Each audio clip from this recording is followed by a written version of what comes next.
Welcome, ladies and gentlemen, back to part 2 of Let's Play Tyranny. In the last part, we as you can see, we set up our character for the most part, and we are on the first stage of the second part of the Conquest bit, where we set up the game and we decide for ourselves how we joined the conquest of the tiers. So, in the last part, we finished taking the Bastard City. Well, by taking, I mean we finished the events up to the taking of the Bastard City. But let's continue on. The Bastard City settled into a new state of normality, with every tower displaying Kyrisa's banner, your name whispered alongside rumors of decorated career to come. The armies divided into two fronts and migrated south. Tunon sent word that you were to join the next frontier of Kyrisa's conquest, either as a judge and overseer of the settlement of Lithian's Crossing, or as a war advisor with the armies advancing into the realm of the Apex. I would rather be a war advisor, because that sounds way more fun.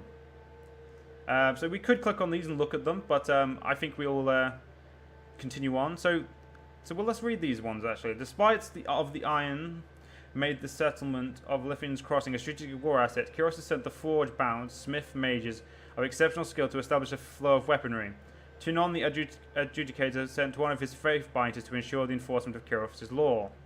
Or we could go to Apex. The troops of the mountain realm of Apex stood idle in the safety of their valley, biding their time as the neighbours of the Bastard tier fell. In the second year of the war, a joint force of Disfavored and Scarlet Chorus crossed them of the mountain to take control of the tiers of Central Valley. So, I honestly would rather be in the centre of the fight rather than...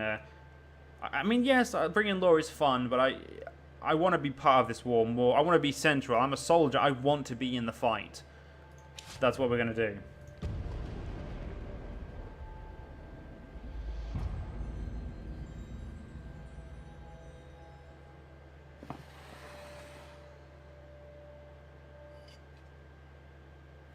Apex. The mountain nation of Apex, ruled for generations by the queens of House Vendrien, stood at the heart of the tiers.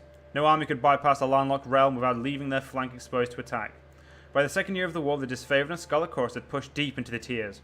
Elements of both armies were dispatched to conquer Apex.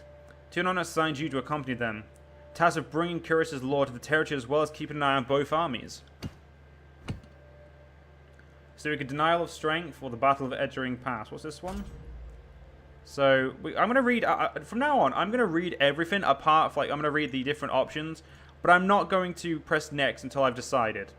So, Denial of Strength, a school of water mages loyal to the tribe Tiersman, posed a substantial threat. The Disfavored wished to annihilate the school, while the Scarlet Chorus instead insisted on capturing the mages wishing to learn their craft. So we could have a favor with the Disfavored or the Scarlet Chorus. So the Disfavored, so once all mages had a chance to surrender before the war, and trying to capture the enemy would lead to needless losses. Whereas the Scarlet Chorus ordering the Mage's Elders to take alive for interrogation. So, or we could do the Battle of Edgering Pass. The Disfavored sent their most destructive ally to crush Edgering Fort. Kieran, Archon of Stone, buried the stronghold under an avalanche triggered from a surrounding mountain. The Scarlet Chorus were promised captured enemies for recruitment, yet none survived the onslaught. The chorus demanded compensation, so we could either side with the Disfavored for taking the pass without risking the lives of Kyros' royal servants. At this stage in the campaign, it was vital to use any advantage that would migrate all their losses. Or, you upheld the Scarlet Chorus' claim and demanded that the youngest Disfavored scouts join the chorus. Well, I actually want to take part in the slaughter. I kind of thought I'd want to be part of the battle, but no, I actually want to do the Denial of Strength. I decided with the Disfavored, all mages had a chance to surrender before the war, and trying to capture the enemy would lead to needless losses. He granted the Disfavored the honour of killing the Tidecasters, as they called themselves, and Karen, Archon of Stone, was dispatched to lay waste to the mages. The nearly indestructible Archon slew the School of Champions in one glorious and bloody battle of magic. The Scarlet Chorus dispersed with any... the Scarlet Chorus dispersed... dispensed with any celebrations... Whatever, observing that perhaps Karen should have left something alive for the chorus allies to interrogate. So now we can either do Poison in the Well, or a captive captain. So let's read them both. Hoping to break the siege, Scarlet Chorus agents poisoned the Apex water supply in secret. Days later, uninformed disfavored scouts died of illness. Outraged by the failure of communication, the disfavored demanded that the chorus agents be turned over to them for punishment.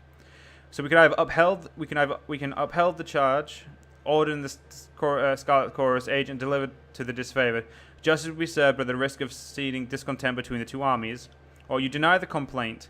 Tragedies happen in war, and the act was not targeted with an intent to the disfavored. The reality was more honest than the satisfaction the disfavored wanted, or a captive captain.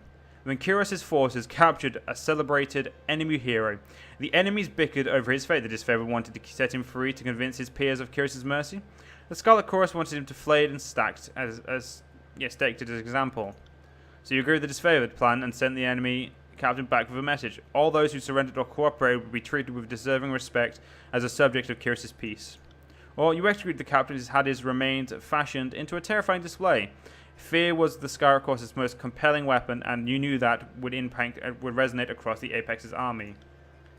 See, I kind of like the Scarlet Chorus, but again, I'm trying to show, seed myself as a member of the disfavored or a ally to the disfavored, and because I prefer discipline and whatnot. So therefore, I'm going to go with the disfavored.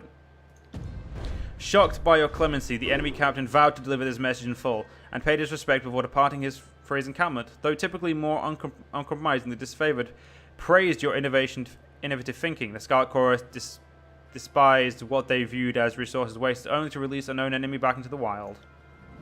The fall of Apex. The defeat of Apex and inevitability, the armies of Kyros met to discuss how to put an end to the stage of the conquest. Both armies agreed to send an officer to parley. Along with their acceptance, the enemies requested that you appear at the meeting. Word of your fair dealings had apparently spread to their ranks. How did you orchestrate the surrender of the realm of Apex?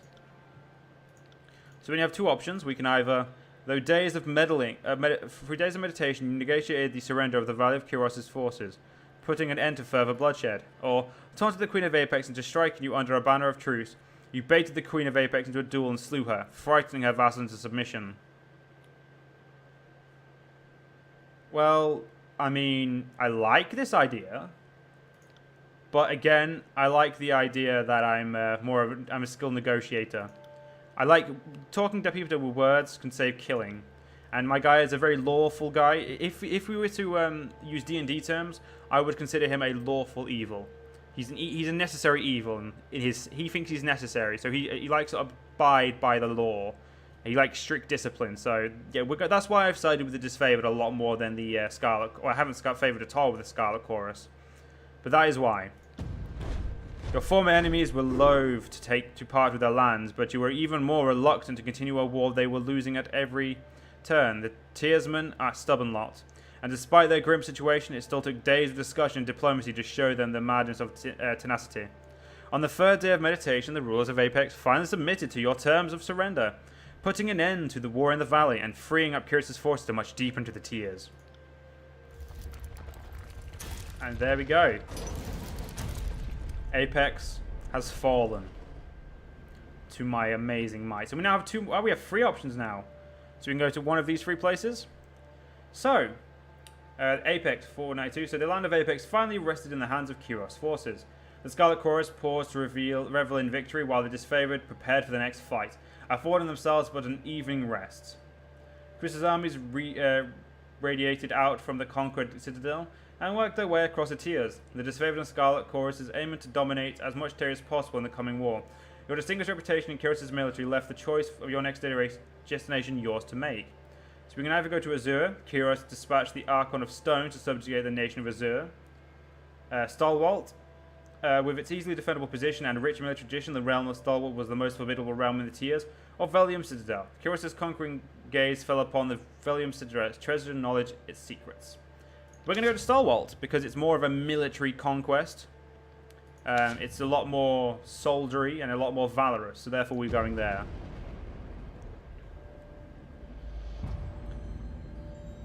For 30 TR, year 3 of Kyros's Conquest.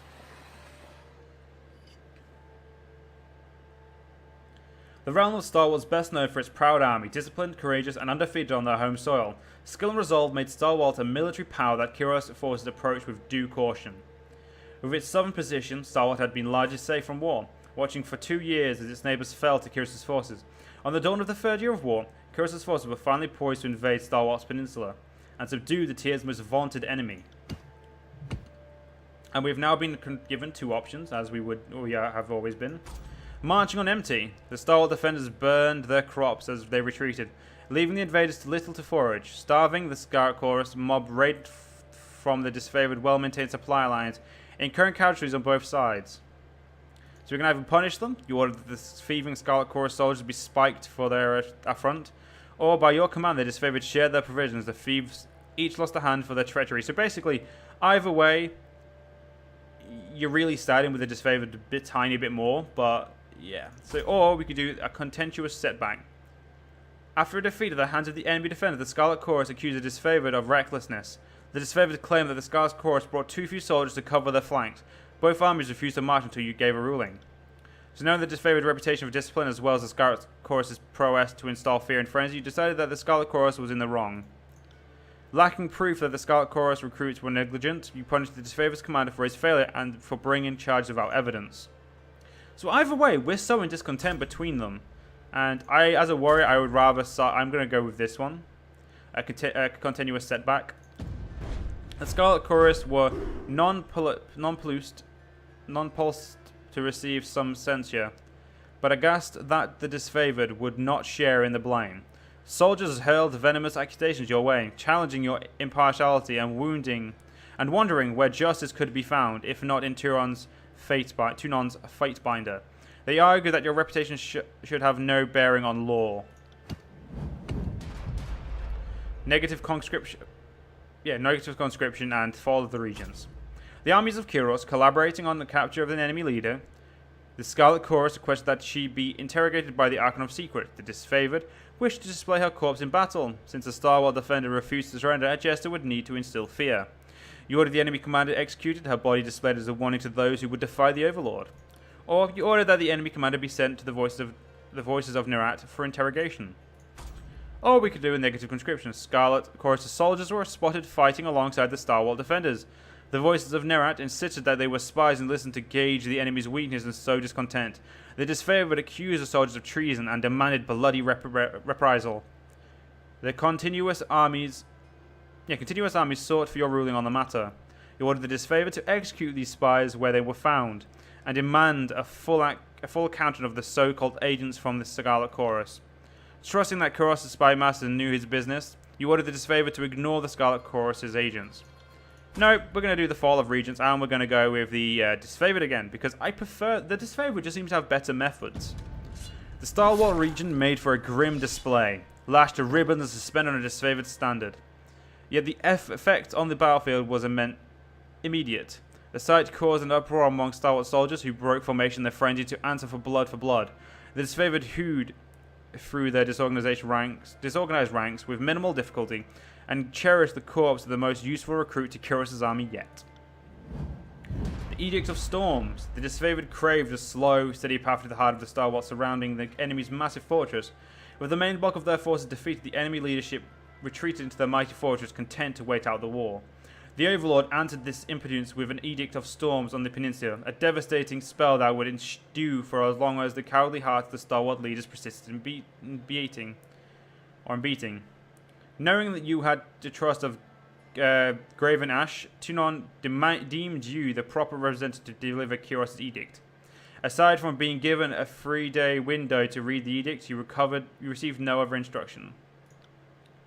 So we can either do either again. Agreeing with the wishes of the disfavored, you proclaim the edict once, leaving the enemy no time to react. Starwater had ample opportunity to surrender for several years, and the time for mercy was long gone.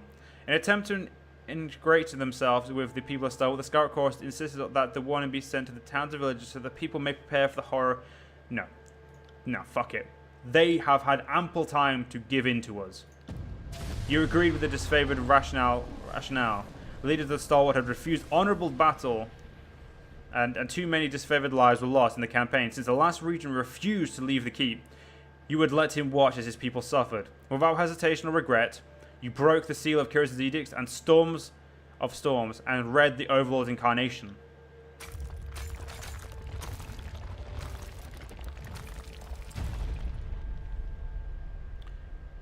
The clear skies darkened as you read the final words of the edict. A flurry of wind and rain whipped through the rolling plains and craggy canyons, turning rocks, uprooting trees, and helpless soldiers into horrendous shrapnel. Armed with a measure of foresight, you were able to remove yourself from the area before the storms grew more violent. Over time, nearby communities told of cyclones consisting of thousands of soldiers' worth of limbs, spears, armor, and skulls. What's more, the weather showed no sign of dissipating. Several units of disfavored who fought the enemy in spite of advancing storm were caught up in the Overlord's magic. The few survivors regrouped and nursed their wounds. Their failure to topple the Stalwart Legion shamed them into believing the dead were more fortunate. The name Stalwart fell from use. People took to calling it the Blade Grave, for the remade landscape festooned with the iron and bronze armaments for two once great legions. As Kyros' forces departed, you spared a glance back at the ruins of Stalwart, marveling at your work. You didn't have to long to rest before Tunon called on you for service, called you into service once more.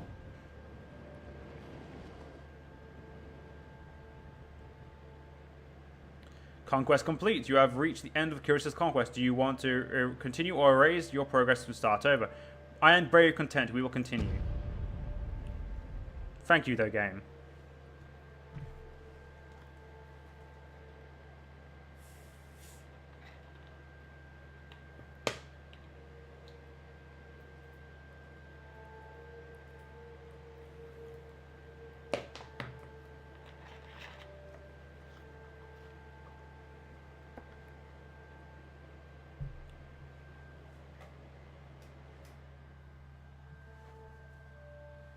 The year is 431, and Kairos' invasion has shattered all major opposition in the tiers.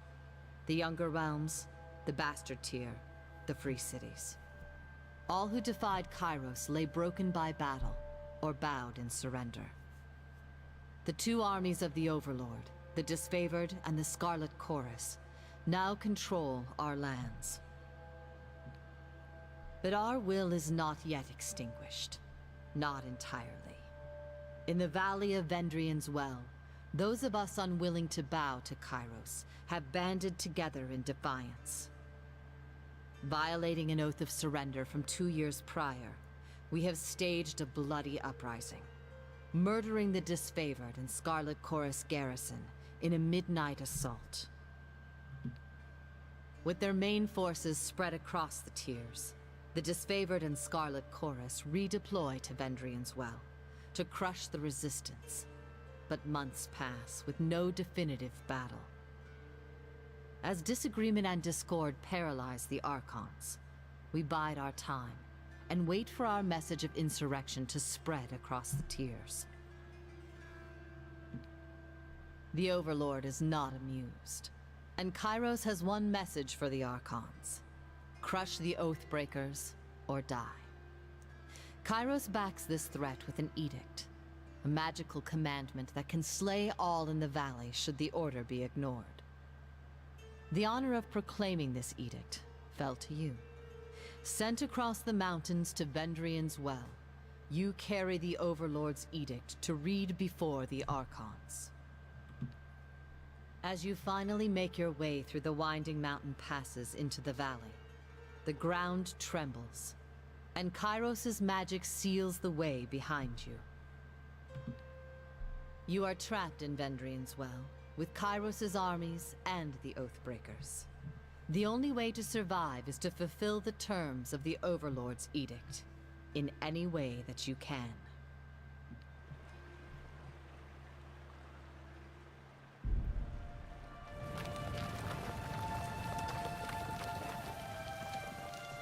So, looks like I'm going to be reading this stuff. Fate by Alexander Hill, I presume. Oh, fuck you! Welcome to Terratus. If this is your first visit to the world of Tyranny, watch for these windows to help you become familiar with the game. You can disable tutorial messages anytime with the game options menu. So, we're down here. Can I switch to, let's just weapon sets. I'd rather use my spear, thank you. Thank you very much. So, I'm going to quickly change the voice option. And by that I mean I'm going to drastically decrease this down to 30. There we go. So let's check out some of this. We've got an inventory tab. Me looking proper badass. So we've got the Commander's Will shoes. Yes, they're leather light armor. Kind of like our armor more. We've got a wrought in ruin one-handed sword.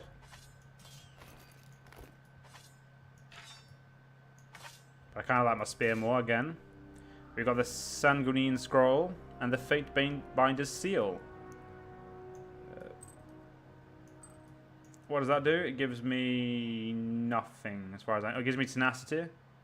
And this one gives me Blood of the Fallen. I don't know if that's a good thing, but I'm going to wear both of them. Down here we have Kyros' Edict, which we have to leave in the stash because obviously it's a very important item. So this is our character sheet. We have the active effect of the Fatebinder's Seal. And this is just obviously a brief look at our character. I am going to go over this part just because I want to have a look at these menus in this part.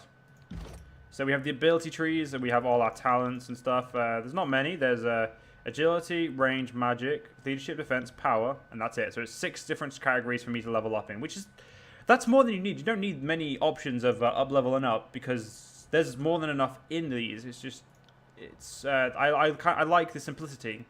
Or not even the simplicity. I just like the layout of it. It reminds me of a few games I've played that mirror this game in the top-down view. So it's making this very easy for me to play, or at least come to it. This is our journal. So this is our quests, biography, which I will probably read myself, but I'm never going to give them too much. Not really bothered. We've got an encyclopedia. We've got notes, so I can write notes. We've got records. We've been playing for about 50 minutes since I've been on this game. That's about it. And then we've got tutorials, so everything. So we now have reputations. We have no reputation stuff available. Spells creation. So we can... Apparently we can make spells or sigils. But we don't know any core sigils. So yeah, we can't really. We'll have to find them. This button isn't available, and this is missives, and we have none. So this lady would like to see us, but let's just quickly read these. Movement and controls. Yeah, it's a click, isn't it? Right. Yeah, it's a click system. That's what I like. Movement and controls. We can pause with the spacebar, which I'm going to do for now. Pressing spacebar on your keyboard, or pressing the time at the top. You can view these. We've already done this. And press escape anytime to save the game or exit Tyranny. You can also use F6 to create a quick save in the game and F8 to load your class quick save. And characters. Most people you encounter in the world are neutral or friendly. You can interact with them by clicking on their selection circle. Many characters will simply greet you and go on their way, but others will have larger conversations to explore. This soldier Aurora has an important conversation for you. But unfortunately, ladies and gentlemen, we're actually going to have to wait till the next part for that. I hope you guys have enjoyed, and I will see you guys in the next part. I'll see you guys then.